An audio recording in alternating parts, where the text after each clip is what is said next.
Ram Dass says, look at the people you don't love and see them as an exercise for you to open your heart.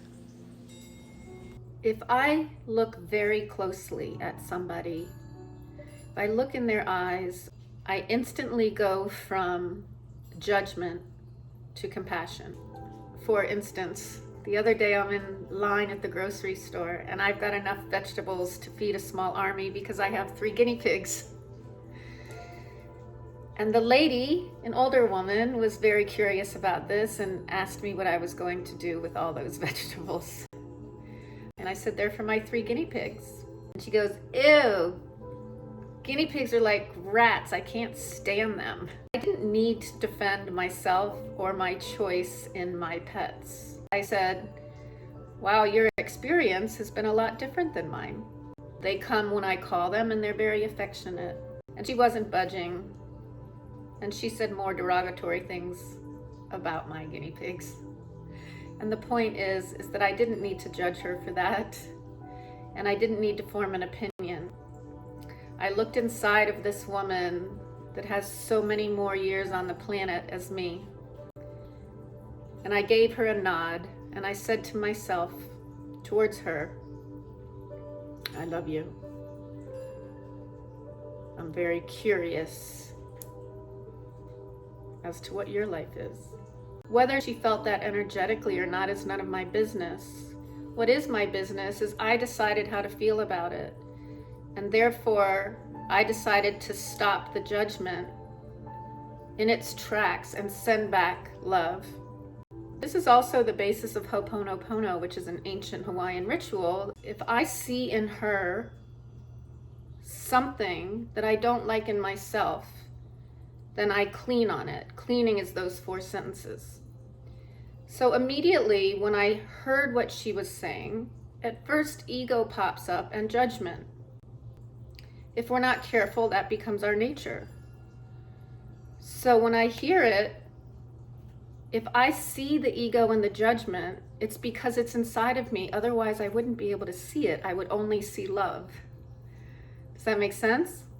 So because I heard the judgment and I had a slight reaction, when I say to myself quietly, I'm sorry, please forgive me, I love you, thank you, it's my relationship with source energy, the creator, with God, with Hashem, with that word that you use to connect with that created you.